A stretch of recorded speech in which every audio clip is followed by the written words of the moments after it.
The first exotic we got, we went into this tropical fish shop and this chap dumped this box on the counter and he said, I don't want this anymore, I don't want this, you've got to have it.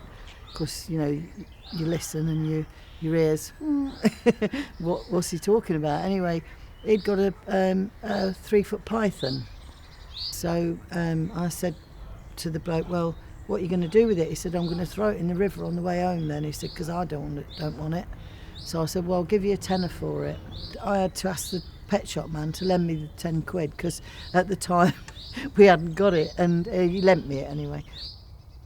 Not long after that, a Jehovah's Witness chap came to the door, and I thought, oh, flipping heck, what's he got in his jacket? And he opened his jacket and he'd got a bag, and in the bag he'd got another python.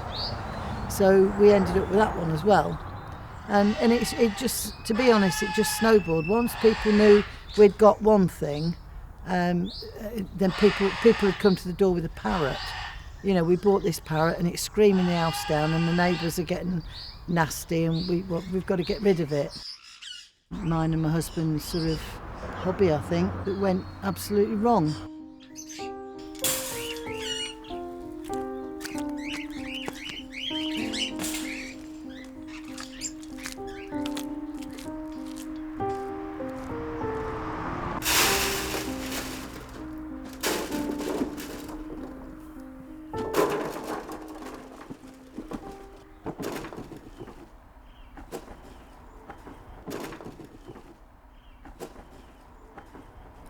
"30 years later, the hobby that went wrong is now a registered charity and is home to over 300 animals.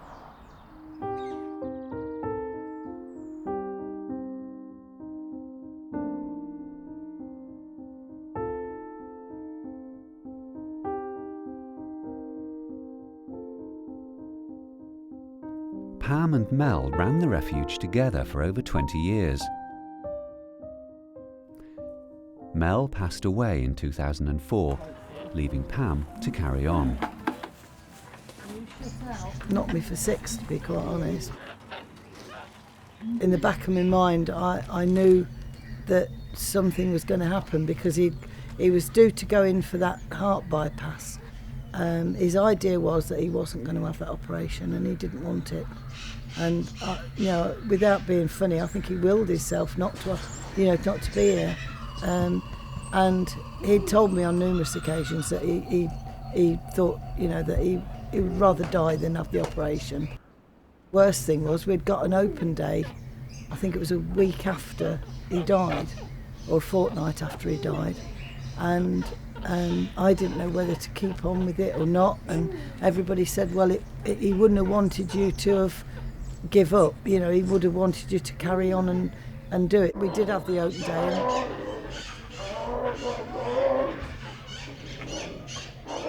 Oi!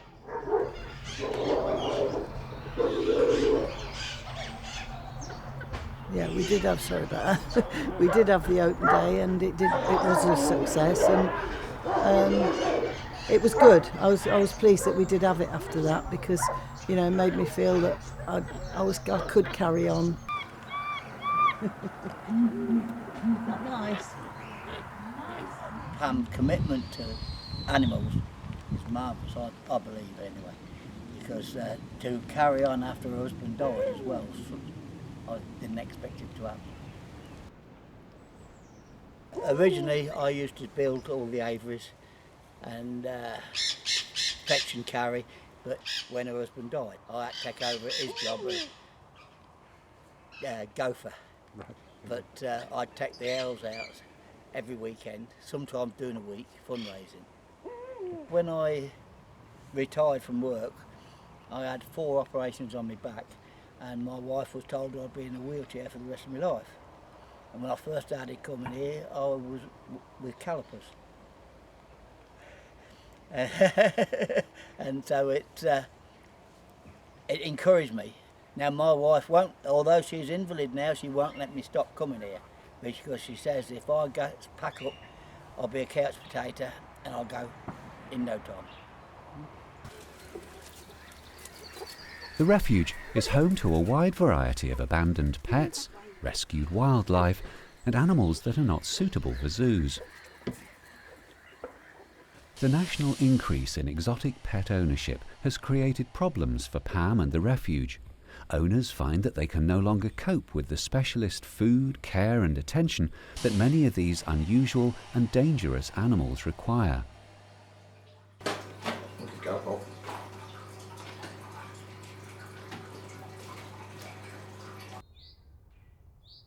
Many of the animals are sick or injured when they come to the refuge. Pam and her team provide the love and attention these animals need. Inca, the lynx, I had her from about 5 weeks old. She slept in my bed. You know, she lived with me until she was about 3 months old, and until she decided she wanted to go outside and have more room. She loves me now. I go down there and she always purrs and makes a big fuss of me. You know, there's things like that you can never replace the love you get from them. It amazes me. I walk around with her. I don't know if you have noticed when you're filming, but the animals respond when she's around. They actually respond to her, and I don't think she sees that anymore. I don't think she knows just how amazing she is, that these animals, they know that she's given them this safe haven. This is the one I hand-reared from about half an hour old. Went out on New Year's Eve morning and lifted the food bowls up, taking the house, and this little thing was underneath the food bowl. The mum had put him underneath there, covered him full of shavings, and I thought it was a rat. And then all of a sudden this little gangly arm moved up and down, and he'd just been born.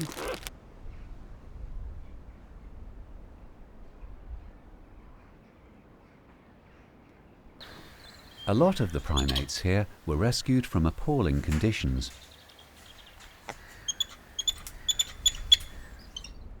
Benny was actually kept in a air raid bunker, so he didn't have any contact with anything at all. It caused him to become so depressed that he's actually bitten off several of his own toes.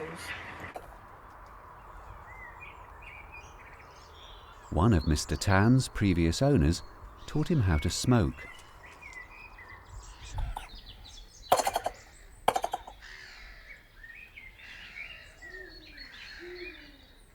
A lot of the animals come to us for genuine reasons. You know, I mean, it's not all doom and gloom. A lot of the people bring them here because they've lost their job and they haven't got any money, or they're sick and they can't look after them, or they just don't want them anymore.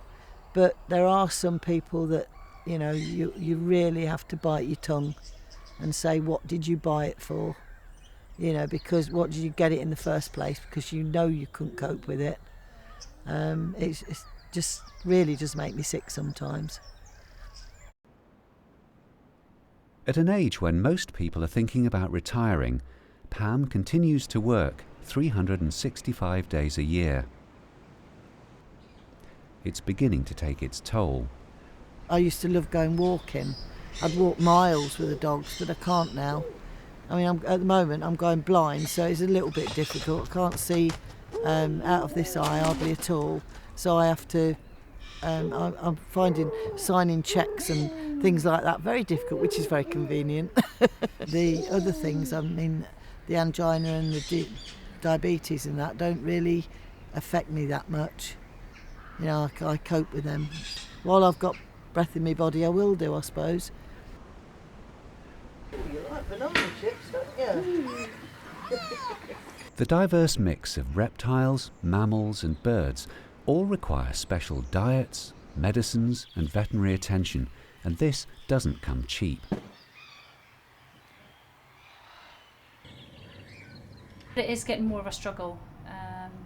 When I first started coming here about 4 years ago, I think the average running cost was about 45 to 50,000 a year. It's nearly 70,000 now. That's a lot more money.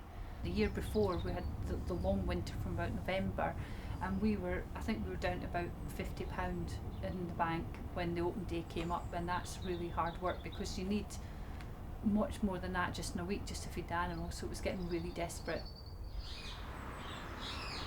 Sasha!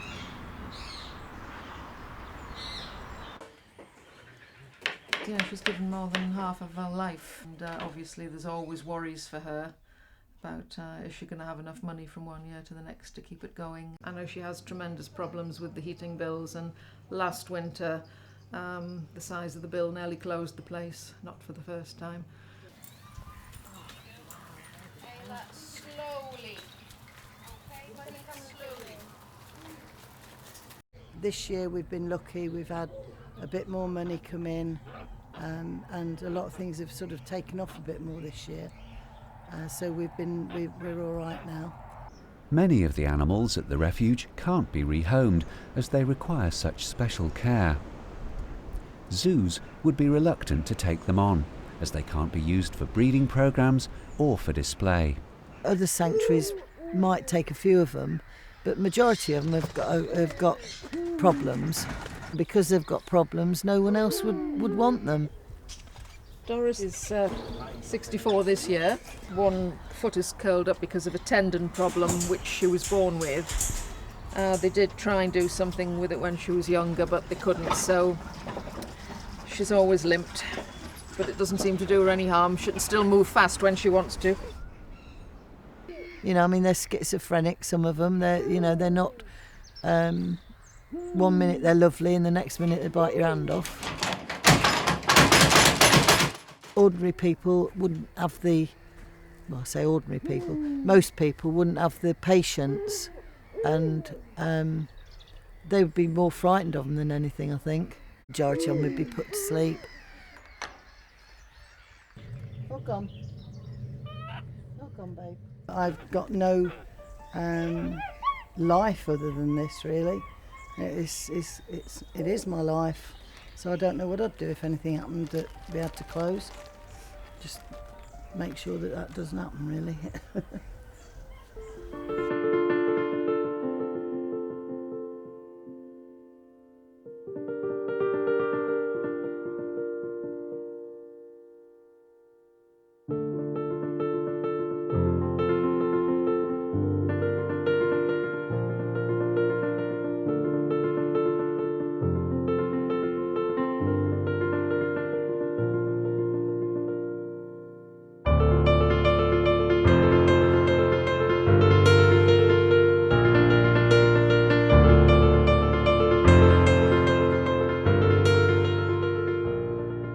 My son said to me one day when he was about 10, Mum, what it would be like to live in a normal house? You know, and I thought to myself then, well, I don't know because I can't remember. It's always been open house to people and it's always been open house to animals.